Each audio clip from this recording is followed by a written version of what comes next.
I never imagined that my life would take the unexpected turns that it did. If you had asked me a decade ago where I saw myself today, I would have painted a much simpler picture: a happy marriage, a comfortable home, and plans for a family. But as I look back now, I realize that life had different plans for me, plans that were challenging, painful, and ultimately transformative in ways I could never have anticipated. My name is Claire, and at the age of 35, I thought I had everything figured out. I had married my college sweetheart, Rob, a charismatic man with big aspirations. We met during our junior year. He was studying business, full of vitality and ambition, while I was focused on building my career in marketing. We immediately connected. Rob had a way of infusing life with a sense of adventure, and at that time, it was exactly what I desired. Our courtship was a whirlwind. We were that couple, constantly together, always laughing, and endlessly discussing our future. We tied the knot shortly after graduation, and for a while, everything seemed perfect. Rob landed a job at a promising tech company, and I began my marketing career at a well-established firm. We moved into a modest yet comfortable apartment, and it felt like everything was falling into place. However, after a few years, the first signs of strain started to emerge. Rob's once inspiring ambitions began to dominate not just his life, but our life together. He became consumed with the idea of launching his own company, often coming home late, engrossed in his plans and ideas. Initially, I supported him since his drive was one of the things that had drawn me to him. However, our conversations began to revolve less around us and more about the business, and his focus shifted entirely from our marriage to his dreams. I found myself waiting for him. The dinner table was set for two, but only one plate was in use. He would return home late, exhausted and distant, hardly acknowledging me before collapsing into bed. The love and excitement we had once shared seemed to fade into the background. I attempted to discuss it with him, but he always brushed it off with a promise: once the business takes off, things will get better. I wanted to believe him. I tried to convince myself that the man I had married was still there, buried beneath all the stress and ambition. However, the reality was that Rob had changed, and so had I. As the years went by, we decided to start a family, or rather, I initiated the discussion. Rob was always too busy or too stressed. Whenever I broached the topic, he would postpone it with vague assurances of soon. Meanwhile, I was getting older, and the dream of becoming a mother started to feel increasingly out of reach. We tried for a year, and then another, with no success. By the third year, I visited a doctor to ensure that everything was okay. When I suggested that Rob accompany me, he seemed irritated. "I don't have time for that," he said. "It's probably nothing anyway." However, I couldn't shake the feeling that something was wrong, so I went alone. The tests were extensive, and the wait for the results was agonizing. When the results finally arrived, I was informed that everything appeared normal. There were no apparent issues with my fertility. When I shared the news with Rob, he barely reacted. "See? I told you it was fine. Maybe we need more time." But I could sense that something was weighing on him. He was distant and distracted, as if something else was on his mind. One evening, after another tense conversation about starting a family, Rob finally snapped. "Maybe it's not meant to be, Claire. Maybe we're just not destined to have kids. Besides, I've got enough on my plate right now." His words pierced me deeply. This wasn't just about children, it was about our life together, our future. And for the first time, I questioned whether we even had one.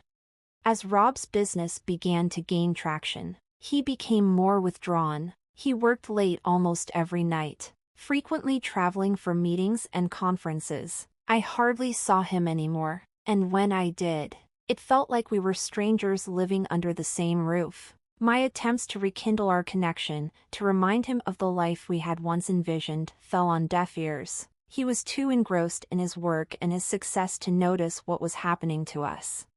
I recall the night when everything changed. It was a Friday, and I had prepared dinner, hoping for one of those rare evenings when Rob might return home at a reasonable hour. However, as the hours passed, the food grew cold, and my hope waned. He finally arrived around midnight, smelling of alcohol and something else that I couldn't quite place.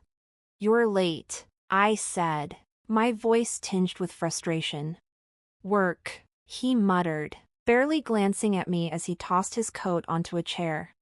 "You're always working, Rob. We never see each other anymore. I feel like I don't even know you." I didn't mean for it to come out so harshly, but the words spilled out before I could stop them. He sighed, rubbing his temples. "I'm doing this for us, Claire, for our future." "What future?" I snapped. "The one where you're never home? The one where we don't have kids because you're too busy to try?" Rob's face darkened. "Don't start with this again." But I couldn't hold it in any longer. "I'm tired, Rob. Tired of waiting for you to make time for me, for us. You've changed, and I don't know how much more I can take." He didn't respond. Instead, he grabbed his coat and walked out the door, leaving me standing there in the silence of our empty apartment. I stood frozen, realizing the man I once loved so deeply was now a stranger. It was after that night that things began to unravel. Rob would stay out late, sometimes not coming home at all. I knew something was wrong but was too afraid to confront him.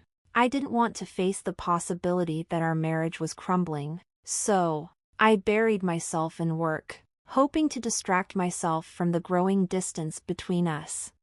But then, one morning, I found the proof I had been dreading. Rob's phone, left carelessly on the kitchen counter, buzzed with a message. I shouldn't have looked, but something inside me couldn't resist. The message was from a woman named Emily, and it was clear from the tone that this wasn't just a work colleague. My heart sank as I read through their conversation. Entire flirtatious texts and late-night plans. It was all there, the confirmation that Rob had been seeing someone else. My hands shook as I put the phone down, the weight of the betrayal crashing down on me. I felt a mix of anger, sadness, and disbelief. After everything we had been through, this was how it ended. That evening, when Rob came home, I confronted him. I showed him the messages, and for a moment, he just stood there, speechless. But then, instead of apologizing, he tried to turn it around on me. "You've been distant too, Claire. It's not like you've made much of an effort either." His words stung, but I wouldn't let him shift the blame. "This isn't about me, Rob. This is about you. You checked out of this marriage long ago, and I've been trying to hold it together while you've been out with someone else." Rob didn't deny it. Instead, he just looked at me, defeated. Maybe this just isn't working anymore. There it was, the end. I had seen it coming, but hearing the words still felt like a punch to the gut. A few weeks later, we filed for divorce. Given everything we had been through, the process was quick, almost too easy. We split our assets, sold the apartment, and went our separate ways. I moved into a small condo on the other side of town, trying to rebuild my life while Rob dove deeper into his work. For a while, I felt lost. The life I had envisioned, marriage, kids, a happy home, had slipped through my fingers. But slowly, I began to find my footing again. I threw myself into my career, taking on new projects and challenges. I reconnected with friends, people I had drifted away from during the chaos of my marriage. And then, something unexpected happened. I met someone. His name was Adam, and he worked at a company we were partnering with on a new marketing campaign. He was kind, funny, and supportive in a way I hadn't experienced in years. At first, I was hesitant. After everything that had happened with Rob, I wasn't sure if I was ready to let someone new into my life. But Adam was patient. He didn't push or demand more than I was willing to give. We started dating, taking things slow, and for the first time in a long time, I felt happy, genuinely happy. Adam made me feel seen and valued in a way Rob never had. He supported my dreams and ambitions and didn't make me feel guilty for wanting more out of life than just being a wife. A year into our relationship, I found out I was pregnant. The news came as a shock, but a welcome one. Adam was over the moon, and together, we started planning for our future, a future that felt full of possibilities rather than the closed doors I had faced with Rob. As my pregnancy progressed, I reflected on everything that had led me to this point. The pain of my failed marriage, the betrayal, the heartbreak, it had all been necessary. In a way, it had pushed me to grow, to rediscover who I was outside of being someone's wife. And now, I was ready to step into this new chapter of my life, stronger and more confident of myself than ever before. Rob, however, didn't fare well after our divorce. His business took off, but so did the rumors.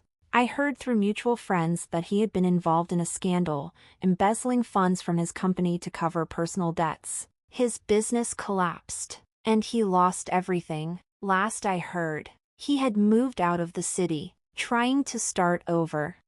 It's strange when I think back on everything. For so long, I had held on to the idea of my life with Rob, convinced that if we just worked hard enough, we could make it work. But now, standing here, with Adam by my side and our child on the way, I realize that sometimes, things fall apart so that better things can come together.